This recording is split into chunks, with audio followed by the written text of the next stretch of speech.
pour la zone. Si maintenant, c'est mieux de salami entre Godin Poyi et vice-gouverneur Jikoko Mouloma. Est-ce que vous ne voyez pas qu'il y aura une guerre contre les gouverneurs? Et quand il y aura une guerre, chacun d'eux en tout cas utiliser force à ça. Qui subiront les Kinois? Qui seront en danger? Les Kinois. Qui souffriront davantage? Les Kinois. Vous ne voyez pas que vous avez mal jugé ces problèmes. Ce n'est pas aussi la bonne personne. Ce n'est pas aussi une bonne carte. Pourquoi? Parce que d'où il vient dans le cadre de sa province à Bakongo, c'est qui phénomène Mobondo. Alors qu'il y a une solution. Mobondo non ici à Bakongo. Et s'il était incapable, il y a aussi ce phénomène Mobondo à Bakongo, il sera capable de restaurer qui mène à qui. Il sera capable de diriger Baoudjana ou Baoudjana Takaseri Nanzela. Il sera capable de calmer Basoudou Bazarso quand il y a Boutou et de fouiller na poche sur Batiki. Je ne suis pas le président d'un parti politique. Je ne suis pas le président d'une seule tribu Louba. Je suis le président de toutes les tribus. Je suis le président de tous les partis politiques qui existent aussi au Congo. Mais ce n'est pas ce que nous vivons. Tous il n'y a pas de solution na problème de sécurité au Congo. C'est qu'on a besoin à circuler librement. Tu as besoin de policiers responsables. Les policiers qui tu as besoin de policiers formés. Tu as besoin de policiers qui ont une mission régalée. Il y a que sécuriser la population et leur bien. Et non, il y a que déployer la population et leur bien. Parce qu'aujourd'hui, apparemment, nous sommes passés du service au déservice. Comment ça? Les policiers qui sont censés sécuriser la population et leur bien, comme ils sont déployer la population, l'énergie, la finance, déployer. Mon tozi là aussi c'est à Kinshasa ya ngo général Blaise Kilimbalim. Tozi là yote na ba no vana na bio tozi là sur terrain. Tozi là veiller si ba pesi à notre nzela. Tozi là veiller sur insécurité na 4 coins ya ville à Kinshasa que phénomène connaît à éradiquer. Aux a lourd de responsabilité. Ou est-ce que vont ka songo a échoué parce que entre nous soit dit pourquoi c'est ma phase à remplacer après phénomène procès kidnapping. Donc, à procès kidnapping, il est n'était en bas pour remplacer Sylvain Kasson. Et puis, on va remplacer, moi, à cause des malades qui ont été traitement Libanda. Est-ce qu'il était complice à phénomène de kidnapping par hasard? Mais moi, tu as un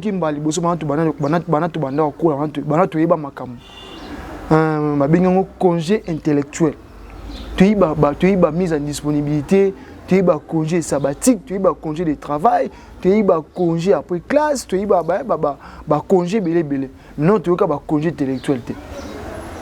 Où est-ce qu'il y a mon nouveau, il y a inventé un dictionnaire, il y a monsieur le professeur Godin Poyi. Est-ce qu'il y a un congé intellectuel, après c'est un congé intellectuel à 45 jours. C'était pour manœuvrer, c'était pour qu'on négocie.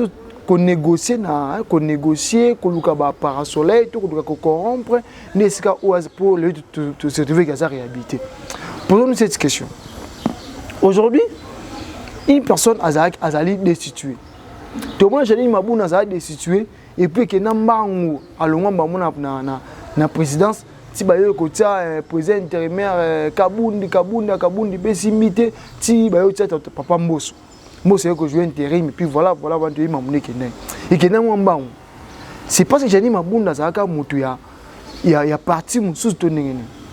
Merci à vous, fidèles téléspectateurs, il y a Mami Bon Cœur Télévision. Bienvenue dans Ça parle politique. Nous allons parler avec vous des thèmes que nous allons partager ensemble aujourd'hui avec vous. Ils allaient l'actualité, sujet d'actualité ils allaient réhabilitation, il y a Godin Poyi, Babi Azaki, destitué aujourd'hui, Azali, réhabilité dans le cadre de l'Assemblée provinciale de Kinshasa. Et pour nous allons parler de l'insécurité en RDC. Est-ce que le général Blaise Kilimbalimba est la solution aux questions des Congolais? C'est ce que nous allons partager avec vous. Restez branchés, scotchés, car ici vous aurez de la matière, vous aurez des nouvelles, vous aurez des pistes de ce cas. Parce que quand nous analysons, et après s'ensuit des réponses et des propositions. Nous allons comme ça abonner aux thématiques qui est Mokolélo. Nous ne pouvons pas le faire sans pour autant remercier vous qui nous soutenez, en conseil, vous savez soit moral, vous qui nous aidez en tout cas, il y a la chic et puis pourquoi pas avancer, pour que vous situation un peu comme l'Arabie Saoudite, en tout cas, nous ne pouvons pas s'en passer. En tout cas,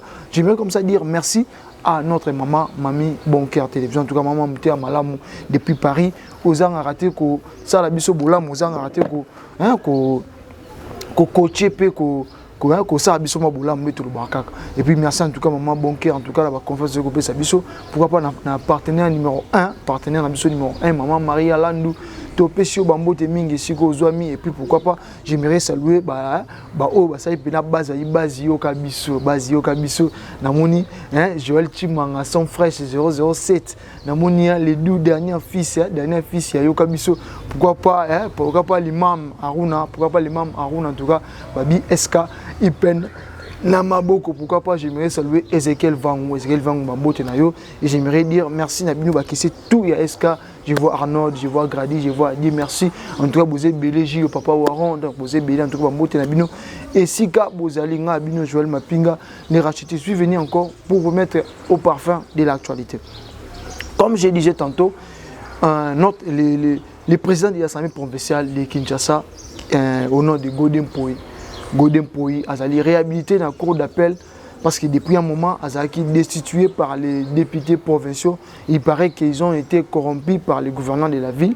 Et occasionné de préparer de monter destitution et président de Bango et Assemblée provinciale.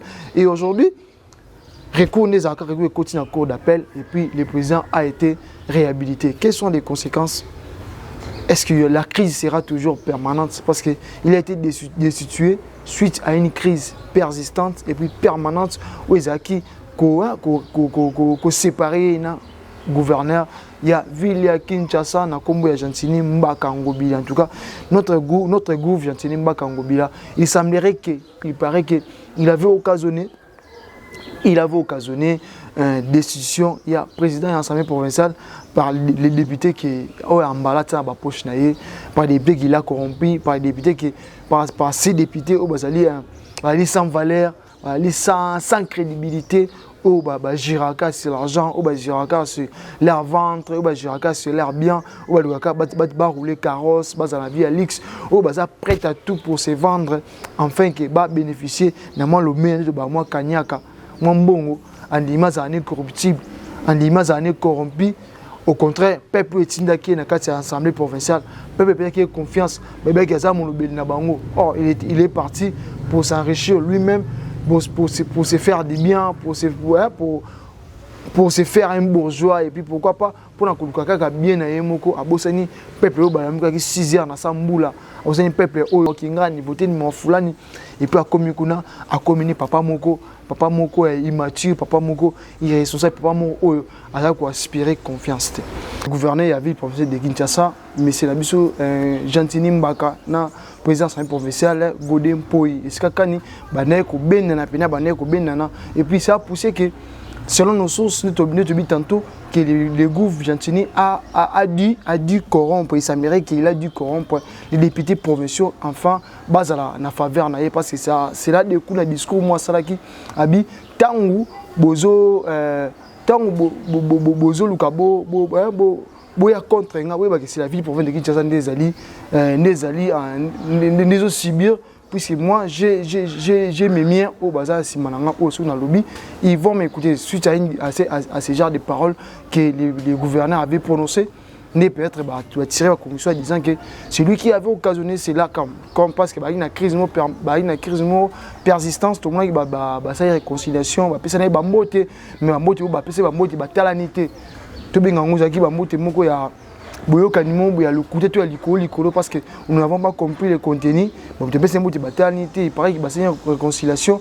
Mais après, juste comme ça, la réconciliation, il est arrivé que le président de l'Assemblée provinciale a été destitué. Tout le monde a déposé motion de défiance, motion de méfiance à l'égard du président de l'Assemblée provinciale. Motion de censure, motion de défiance. Motion de censure, c'est pour censurer. Censurer peut-être bureau Mobimba, tout gouvernement Mobimba. Motion de méfiance, c'est pour que l'on a mouvement au caractère. Nous avons dessiné par le président Godem pour scanner victime à mention de méfiance, c'est ça quand il va débuter, non, il faut tout l'ongolais qui était derrière et il s'avère que c'était le gouverneur de la ville province de Kinshasa. Mais aujourd'hui, tant que mon sami, ils ont un terme moto qui m'a dit bosso banatu banda ko banatu yeba makam. Mabingo congé intellectuel. Tu y mise en disponibilité, tu y congé sabbatique, tu y congé de travail, tu y congé après classe, tu y congé belé. Non, tu y congé intellectuel. Oui, c'est qui mot nouveau, il qui inventé un dictionnaire, il y a monsieur le professeur Godin Poye, est-ce qu'il y a bino dans un congé intellectuel, après c'est un congé intellectuel 45 jours. C'était pour manœuvrer, c'était pour qu'on négocie qu'on négocie qu'on parasoleil tout qu'on corrompre n'est-ce pas pour le se trouver qu'à sa réhabilité. Posons-nous cette question. Aujourd'hui, une personne azali destituée. Tout le monde j'ai dit mabou azali destitué et puis que nambangu alonga bamu na présidence si bayo kotia président intérimaire kabundi besimité si bayo tia papa Mbosso. Moi, c'est que je joue intérim, et puis voilà, avant de dire et que non, c'est parce que j'ai dit ma bunda, ça il y a parti mon sous-toné. C'est que j'ai dit ma bunda, elle était du FCC, mais ma qui n'a pas à côté même recours dans ma cour d'appel, ils ont rejeté par élément non fondé, ils ont regardé par ce qui manque de qualité. Hein? C'était ça. Mention qui manque de qualité et puis voilà vous voyez qui un peu même moi gérer c'est pas bien placé il y a que expliquer sur Marmou na Zoloba parce que nous on survole et puis voilà on essaie de toucher à tout question d'avoir l'idée c'est les droits d'avoir l'idée c'est ça enfin de vous les communiquer. Ah il s'est fait que et que mon banc maman ça m'a que je dis ma bunda lelo à Longwa et ça mon banc on peut tout le monde maman tout le monde qu'on dit pas battu à union sacrée. Jamais Kaboun n'est pas destitué dans poste de vice-président de l'Assemblée nationale. Mais vite, il a été réhabilité de ses fonctions. Il a été destitué et vite, il a été réhabilité de ses fonctions. Qui encore? Godin Poyimta FCC. Il a été destitué par l'un de ses proches collaborateurs, leur famille est sacrée, mais vite, il a été réhabilité. Est-ce que pouvons-nous conclure en disant que bateau basé dans ngambu ya majorité to bateau ba constituer to bateau ba former majorité des chefs de l'État et c'est bateau ba kolongo na fonction de puis que ça mabe que soit mabe mo ekomeli ba kolongo en fait il faut ça éternel na ba kitwana faut ça éternel bateau ça intouchable bateau ba ko destituer te bateau faut ba juisa kaka ne ba juisa kaka ba ka bolamu bi bateau musuba mona batala ka na musika. S'il faut parler de ça, conflit entre deux personnes, entre deux individus, entre deux institutions, parce que nous devons savoir, Godepo c'est une institution, Gentili c'est une institution. Parce que les deux, l'un incarne une institution politique et l'autre incarne une institution administrative. Parce qu'être gouverneur de la ville provinciale, c'est une institution administrative parce qu'il s'occupe de l'administration de la ville provinciale de Kinshasa. Les présidents de la République, c'est une institution politique et puis les présidences de la République, c'est une institution administrative. Ce sont des choses que nous devons comprendre très bien. Quand des institutions s'opposent, quand des institutions se battent, c'est le pays ou c'est l'entité où ils allaient régir sous contrôle la bango, ils allaient exposer. Lorsque tout le monde a une confrontation entre Gentini et Godin Poy, c'est plutôt l'entité, c'est plutôt la province de Kinshasa qui en souffre. Aujourd'hui, voilà l'état de la ville province de Kinshasa. Insécurité, paille. Barout, c'est ça, malamouté. La vie, c'est catastrophique. Les choses, il y a des scandales partout, il y a des accidents partout. Pourquoi? Parce que ceux qui sont censés gérer la ville, ils vont s'occuper beaucoup plus de bien à Bango qu'au bien de l'entité où ils peuvent s'amener à Bango. Parce que nous savons la ville de Kinshasa ou la ville province de Kinshasa, c'est un ETD. Entité territoriale décentralisée. On l'appelle ETD, entité territoriale décentralisée. Quand on est décentralisé, c'est que la ville de Kinshasa s'autogère. Donc, Kinshasa, il se gère à Yangomoko. C'est-à-dire qu'on se gère par rapport à la recette, par rapport à la recette, il y a des droits, il y a des impôts, il y a des taxes. La ville de Kinshasa, ils ont servir. Maintenant, bateau bazo régénérer les ressources. Comment? Godé Poy avait acquisé les gouffres gentils Ngobila, en acquisé mes gestions financières. Il paraît que il y avait des recettes, des recettes où on revenir dans la ville de Kinshasa, où le gouverneur a canalisé dans un compte privé. Et le président de l'Assemblée provinciale étant institution politique, vous avez gérer de son côté la ville de Kinshasa, avec gérer Balobé en fait, avec gérer peuple habitant, avec gérer Kinois en fait, avec contrôler le gouverneur dans sa ville, parce que s'il faut dire chef à ville, les alliés président de l'Assemblée provinciale, et puis celui qui gère la ville, c'est le gouverneur de la ville, le gouverneur de la ville. Lorsqu'il a fait partie de l'attribution, parce que les députés, ils ont le rôle de légiférer et de contrôler. Ils contrôlent et ils légifèrent les lois et ils contrôlent le gouvernement central. Et lorsqu'il a attribué la place, le rôle de contrôler comment est-ce que la ville se gère. Avant, il y a des complices, il y a des collabos, il y a des amis. Bazaki jouer ensemble, bazaki célébrer ensemble. Et lorsque l'un a moni que l'autre a conseillé, c'est par là que méfiance, c'est par là que monceau de défiance, de méfiance, c'est là que se méfier na présent il y a ensemble provincial où azali papa la biso Godé Poy. Aujourd'hui réhabilité. Pouvons nous dire que parce qu'il est Louba, parce qu'il est de l'union sacrée, parce que je ne sais pas pourquoi il est réhabilité, parce qu'il a la confiance du président de la République, ne s'allie que qui destitué, à la réhabilité. Tout le monde qui est l'église, entre passer Mukuna, et puis les autres, qui va tout ça pour Godé Poy pour que Azala restitué. Est-ce que si on dirige une entité territoriale. Si on dirige une entité par rapport à la volonté, par rapport à la appartenance politique, par rapport à l'appartenance au tout le pasteur non, il faut maintenant sauver Godé Poy pour que Azon assure. Est-ce que les pasteurs oublient leur rôle? Est-ce que les pasteurs leur rôle c'est il y a pouvoir tous les rôles c'est préparer l'église pour l'enlèvement ou pour l'église pour la rencontre et épouse et époux plutôt. Quand on va passer par comme se mêler dans marambo boy bon ça marambo ils ont attribution tant babi non ils donnent les uns comme les uns comme pasteur comme pasteur comme bishop comme apôtre comme évangéliste comme docteur. Dites-nous maintenant. Quelle est la place de vous, pasteur, dans Mamouya gérer vite? Est-ce que vous avez une place là-bas? Aujourd'hui, parlons d'abord de cette réhabilitation. Est-ce que la procédure était normale? La procédure était normale. Il était parti, il est réinstallé. Il est réhabilité. Il était destitué, il est réhabilité. Est-ce que ce sont des arabes, tout le monde est basé pour détenir pouvoir, toute force, il soit le ils a inchangé. Il soit il faut et ça bon. En tout cas, on n'aime pas ces pays en tout cas. Moi j'ai toujours dit, c'est là qui sont là qui chapeautent les institutions n'aiment pas ces pays. Pourquoi je dis ça?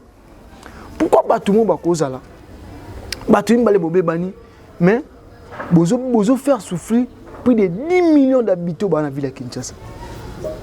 Regarde, des personnes vont faire souffrir 10 millions d'habitants pour un conflit, pour une crise permanente. Et c'est là que regarde ce qui arrive. Le peuple de Chéribé, aucun de paix à son âme, il n'est pas. Suite à la responsabilité à gérer en ville, insécurité est comme totale, comme permanente, comme visible, insécurité comme visible, et comme même la mouille.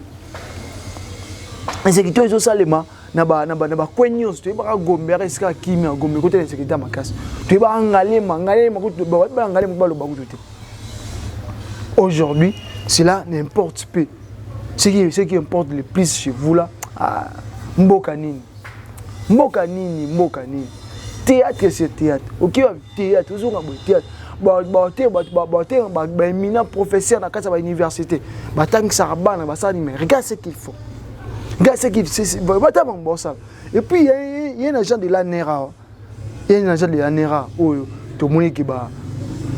Agent Moura Anera, agent Moura Anera. Parce que publier ça que jouer, il y a des femmes au lit et puis voilà, bon ça, et puis on balance sur les net. Ah, notre pays n'a pas de chance. Nous avons la malchance, il y a cause en bas. Déjà le coup là-bas, tout ça là-bas. Nous avons la malchance, il y a cause en bas. Tout, gérer bichot. N'a pas une compétence, n'a pas une conscience, n'a pas une maturité, n'a pas une mère, n'a pas volonté, tout n'a pas appartenance politique. J'ai aimé ce que le président Félix avait dit. Il a dit. Je ne suis pas le président d'un parti politique. Je ne suis pas le président d'une seule tribu Louba. Je suis le président de toutes les tribus. Je suis le président de tous les partis politiques qui existent aussi au Congo. Maintenant, mais ce n'est pas ce que nous vivons. Ce n'est pas ce qui s'est fait, monsieur le président. Aujourd'hui, j'oserais les tons comme pour dire. Si seulement c'est de cette manière, nous avons vu la Kinshasa. C'est comme en 2027, c'est Inda. Pourquoi? Quand il y a un révolte, parce que je n'incite pas les gens à la haine. Quand il y a un qui passe, c'est qu'on s'aggrave. Tant passe, c'est qu'on s'aggrave, ma belle comme un ming. Vous savez? Na ba temps parce que on a grand mamou. On va enlever moutou. Mais tout le monde vivre. Comme pour dire que tellement que la souffrance est accrue, tellement qu'il y a des difficultés comme il met, tellement que bon et comme il passe, tellement que tous les choses ont grimpé, tellement qu'il y a parler de la ménagère ont pesé sur tellement que l'inflation est comme trop. Les gens vont comme le mot rapide. Comme ils take avant ta organe, comme ça va me belé pour qu'ils gagnent des moyens parce que na ba voie légale ba ils ont des voies illégales pour qu'ils bas à la pour qu'ils va survivre en fait. Suite à quoi, nous sommes toute la pyramide et bani na peuple au soukati na godem poina gentil. Les lois ali, ma crainte c'est où? Crainte c'est ngezali. Godem pose à qui destitué, qui avait manœuvré, qui avait occasionné sa destitution, c'était le gouverneur de la ville de Kinshasa. Aujourd'hui réhabilité dans ses fonctions. Or nous le savons tous que le président de l'Assemblée provinciale est capable de destituer les gouverneurs de la ville. Et vous ne voyez pas que maintenant il y aura une crise immense. Parce que selon nos sources, nous savons aussi que les gouverneurs et les vice-gouverneurs de la ville de Kinshasa sont au Canada. Les papas de Jekoko Moulumba, le président Chantini, apparemment, il y a un conflit, une crise permanente entre les deux. Et tant qu'on peut Godin pour la zone. Si maintenant, c'est mieux de salami entre Godin Poy et le vice-gouverneur Jekoko Moulumba. Est-ce que vous ne voyez pas qu'il y aura une guerre contre les gouverneurs? Et quand il y aura une guerre, chacun d'eux, en tout cas, utiliser force à ça. Qui subiront les Kinois? Qui seront en danger? Les Kinois. Qui souffriront davantage? Les Kinois. Vous ne voyez pas que vous avez mal jugé ce problème. Il est juge de cour, il y a cour d'appel. Il est juge de cour, il y a cour d'appel. Et tout le monde du GFCC. Vous ne voyez pas que vous avez joué une mal carte. Une carte pas très bonne. Vous avez joué à la sagesse en tout cas. Les vins tirés, il faut le boire. Lorsqu'il a été destitué, il fallait les laisser partir. Il fallait les remplacer par une autre. Et par après, vous allez en tirer des bocanissés. Vous avez gain de cause. Quand il y a une politique complaisante, quand il y a la complaisance en tout, c'est une maison sans loi, c'est une maison que tout le monde peut tout faire, c'est une maison qui est les changements viendront au moment où les gens seront capables, les gens seront compétents, les gens seront non seulement compétents, mais les gens deviendront efficients. Parce que l'efficience, c'est ce qui manque aux politiciens congolais. L'efficience, c'est ce qui manque aux politiciens congolais. Ils sont compétents, bien sûr. Ils sont intelligents, bien sûr. Mais il manque l'efficience. J'ai aimé. Un jour, ton cours et pas à professeur Devos Kitoko. Il nous enseignait. Il nous enseignait les institutions administratives, je crois. Les institutions administratives. Et il nous parlait, il a ouvert une parenthèse en disant il y a une différence entre l'efficacité et l'efficientité. Donc l'efficace et l'efficience. Être efficace, c'est être compétent, être habile, être aguerri, être inébranlable, être fort. Mais être efficient, c'est être honnête en tout cas. Exemple, on me donne $500. On disait que $500, je vais le c'est un pont na Kanluka. Je pars, je construis un pont et je se rendre compte que le pont na Tongisi, au lieu de $500, coûtait un gars $350. C'est ça la compétence. C'est comment attribuer na salian. Mais efficience c'est place ni. Lorsque na tika de 300 na c'est dépend de $300, na tika de $200. Je dois maintenant retourner chez la personne qui m'avait envoyé. Voilà, vous m'avez envoyé construire un pont na Kanluka. Na tongi pont na Kanluka. Voilà ce qui m'est resté $200. C'est ça être efficient. Être honnête, être correct. Et maintenant, nos politiques, nos politiciens sont des compétents, mais sont des voleurs. Sont des compétents, mais sont ceux-là qui ne jurent que sur leur intérêt et non pour les bienfaits, non pour la caisse de l'État et non pour que bana o bazbenga bola ba démini ba vivre malam. Car bana ba watanga na Canada, ba batanga na Amérique, batanga na France, batanga na Harvard, juste tonio comme na ba ipena, tonio kana ba inikin, na otanga na moi na fenêtre, ko tu vois même pas na banc, même pas dans l'auditoire, parce que otanga na ipena na boulangerie sur la Masuba. Et puis tu fais ça, mais ils s'enrichissent dans la douane, dans la TVA, dans l'impôt, dans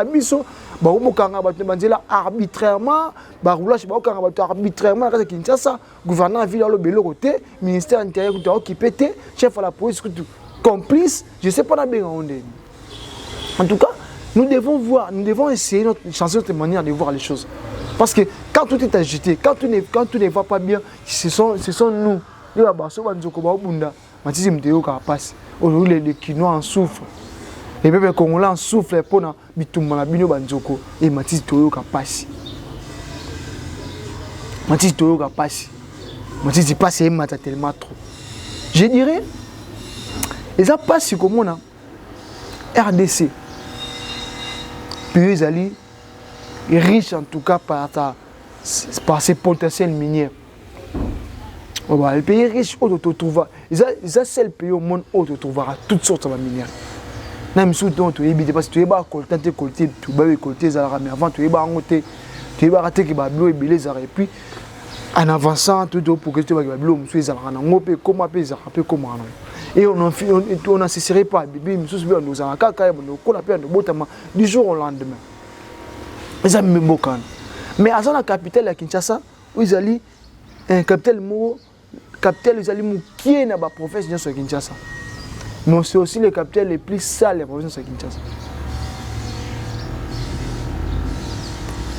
Dites-nous maintenant. Pour ça, la nuit. Quand on a des champignons, quand on a par-ci par-là, et nous allons bâtir quel jour? C'est comme si c'est une génération livrée. C'est une génération bafouée, c'est une génération qui n'a pas de référence en fait. Je vais vous dire une chose. Son anda, papa a su que responsabilité. Bana ba comme responsable n'engi na bango. Tant ba luka ba l'auto prise en charge. Ba comment ça n'importe quoi. Mais il y aura même qui se prostituer. Et les papas n'aura plus les mots à dire sur eux. Parce qu'il est incapable de satisfaire leurs besoins. Tout ce que nous voyons aujourd'hui à Kinshasa, les meurtres, les vols, Koulouna, quoi que ce soit, c'est parce que nos autorités sont incompétentes par rapport à l'intérêt personnel et non pour satisfaire les peuples au bataille chaque jour. Voilà comment les Indiens, les Indiens, ce que les Indiens font. Va voir ce que les expatriés, ce que les Libanais, les Congolais. Ce sont des vrais thèmes à débattre. Et ça va il faut légiférer sérieusement pour que le peuple congolais, il fait le travail, il y a des bonnes conditions et puis il se retrouve dans le salaire. Comment le salaire, ils ont foutu transformer le salaire ici. Mutwana, abala mukoni, atonga mukoni, ausepla mukoni. Si tu as une copie, on enlève tout. Pour un salaire payé 150 $, 200 $. Mais le cop, moi, j'ai 10 000 $. Nous avons ça là. Parce que nous avons 10 000 $ dans la vie. Mais vous, vos enfants, vos cousins, vos neveux, vos nièces, vous savez pas si pour me convaincre qu'on va faire ça 10 à 20 ans. C'est vraiment bizarre. C'est vraiment bizarre. J'aimerais comme ça que nous puissions voir cet élément. Ils ont dit, on va essayer commande, bateau de commande de la ville de Kinshasa. Qui est Blaise Kilimbalimba? Qui est Blaise Kilimbalimba? C'est un général na Congo central, la province de Congo central. Mais on a comme l'impression, c'est pas aussi la bonne personne, c'est pas aussi une bonne carte. Pourquoi? Parce que d'où il vient dans la province de Congo, c'est qui phénomène Mobondo. Alors qu'il a une solution. Mobondo non ici était à Congo. Et s'il était incapable, il y a aussi ce phénomène Mobondo dans Congo. Il sera capable d'instaurer qui mène à qui. Il sera capable de diriger Baoudjana ou Baoudjana. Il sera capable de calmer les soldats de Boutou et de fouiller dans la poche de il sera capable d'instaurer. Bon, apparemment, notre nouveau général, Papa Kilimbalimba, l'esprit n'est pas braqué dans la sécurité à la francophonie. La francophonie, ce n'est pas la vie de Kinshasa.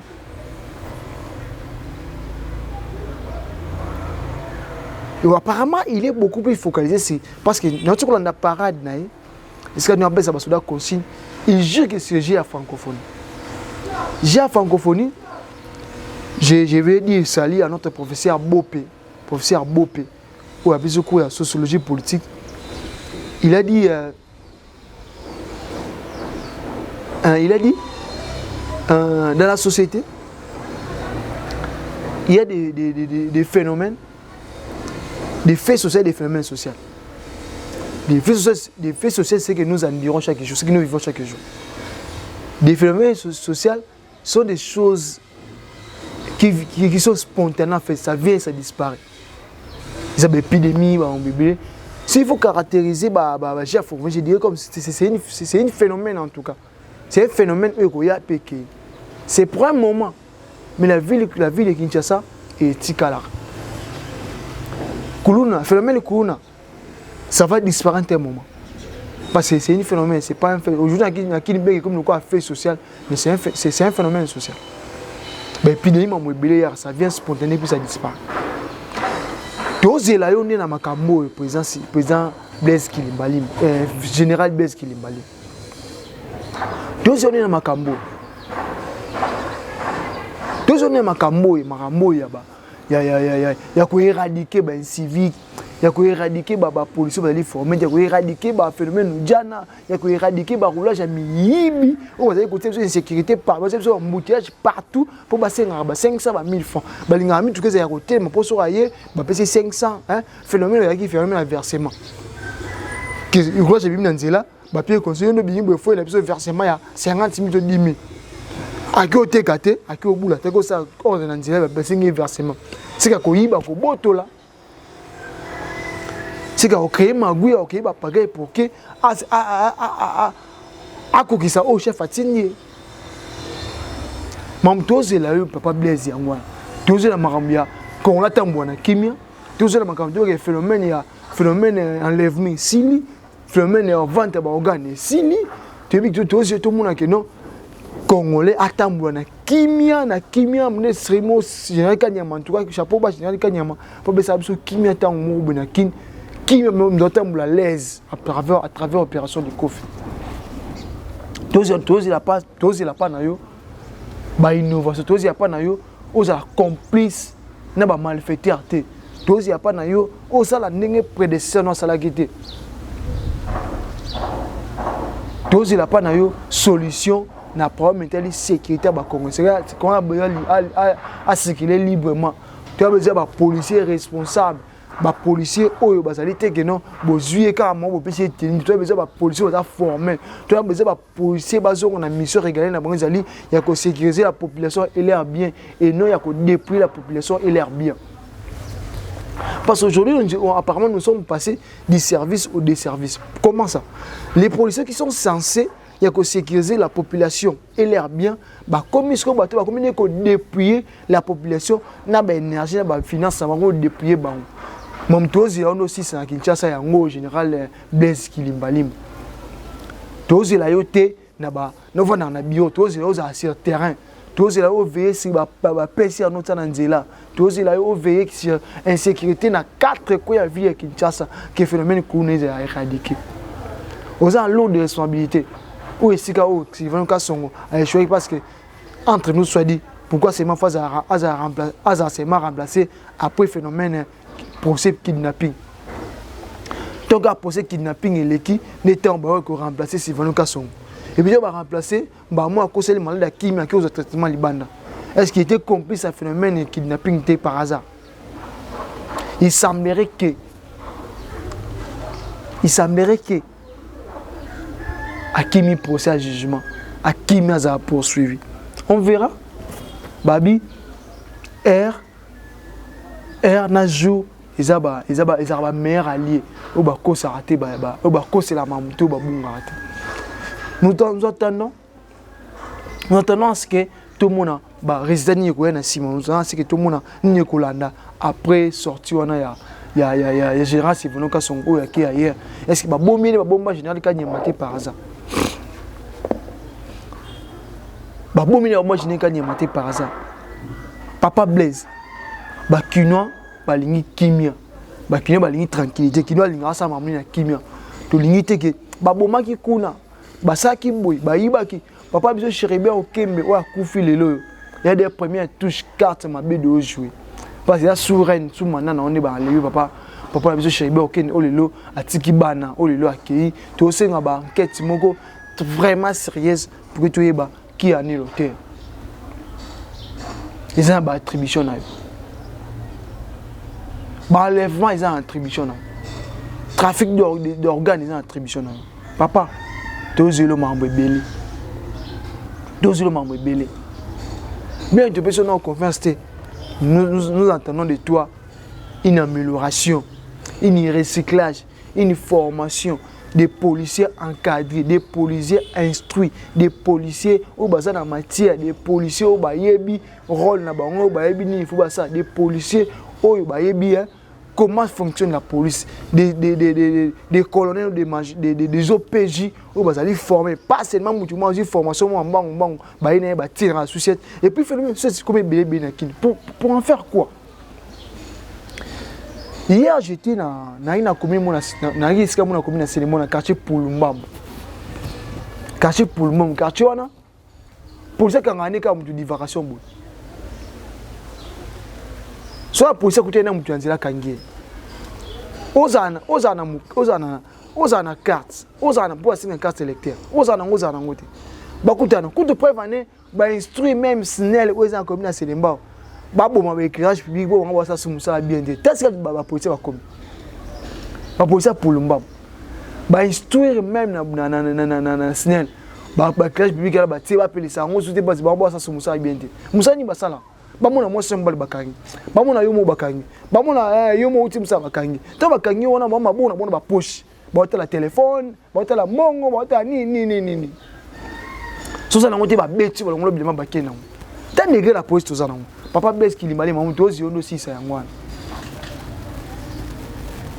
Mamoutozi on la solution yangwan. Peuple azali à la merci à la police. La police azali na sala la fout à cahier, papa ça rien à faire ni moi zo rambo. C'est pas que oh ok Luka ça qui recevait ça qui portait ça mon belé pour gagner peine et tant ozonga aimba moi la merci il y a policiers sans instruction sans formation sans force ba miyibi kabu batamo batata tina na est je suis biso ba policiers instruité je suis ba policiers la police sonne. Ça combat qui est bonaba inventeur bonaba kodego kuna est parce que nous avons aussi besoin de personnel kuna dans l'armée parce qu'ils ont une place dans l'armée non dans la police parce que la police est censée vivre avec la population armée est censée quelque part pour pas bundaka seulement pour na Congo quand Congo les a on a ça on a quand Congo pas na camp parce que ba na place dans cité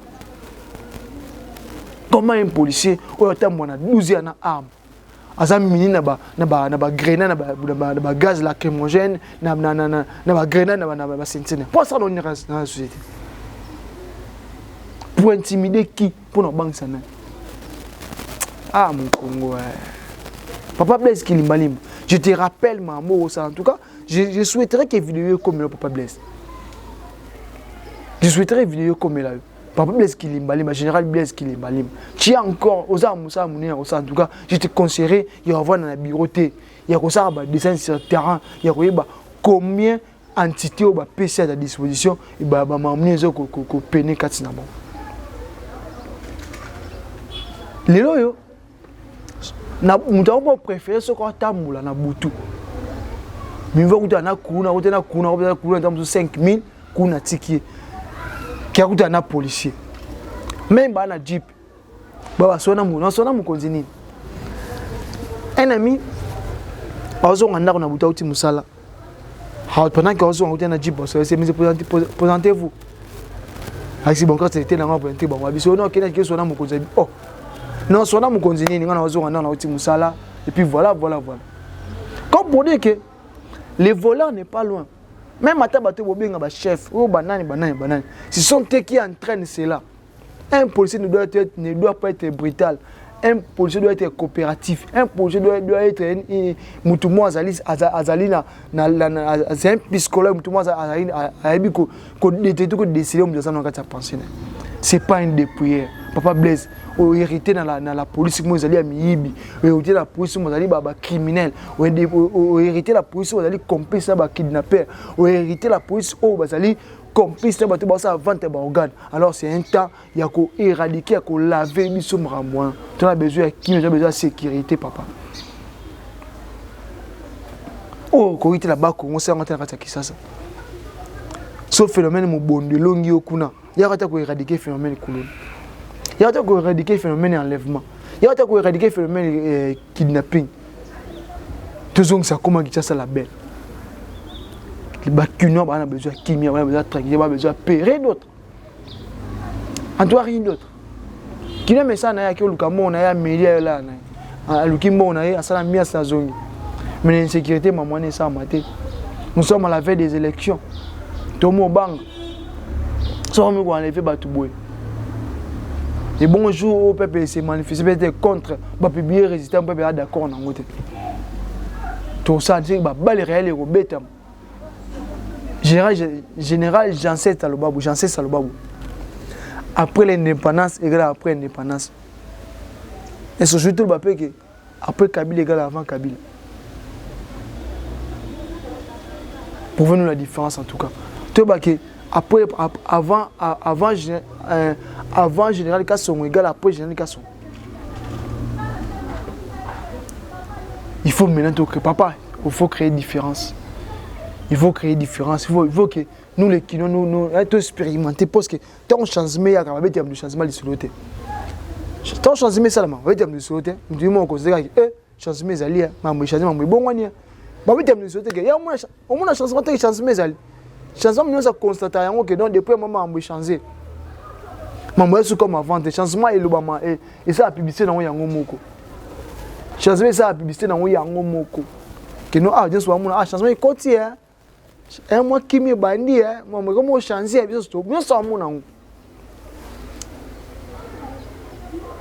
je vous prie en tout cas, les Congolais comptent sur vous. Papa Blaise Kilimbalimba, vous en charge, vous en l'autre charge Yako. Vous en m'embellir à prouver les Congolais. Vous en m'embellir à prouver les Congolais. Vous avez approuvé les Congolais, où tu es biqué. Les alliés na attribution na yo, Papa Blaise, qui limba limba. Moi, en tout cas, je suis là, j'étais ni pour, ni contre. Je crois que si j'ai offensé une personne, en tout cas, je prends mes excuses parce que c'est le patriotisme qui m'oblige. On n'a perdu rien, sauf qu'on a mis tout au conditionnel. Ce que nous voulons, nous n'avons que le Congo comme patrie. Nous avons que le Congo comme notre nation, seule et unique nation. Nous n'avons que le Congo comme notre seul et unique pays.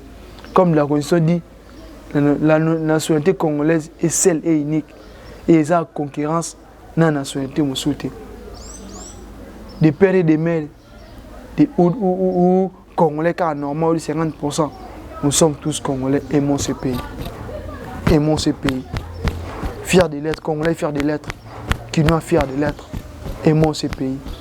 Parce que au cas où monde va passer sur nous. Chérissons-les, protégeons-les, gardons-les. C'est alors que tout le monde a bolam, c'est alors que qui mettait mon abisso. C'était Joël Mapinga, les racheter, comme j'ai dit, vous informez, vous formez, vous divertissez, ce sont nos attributions.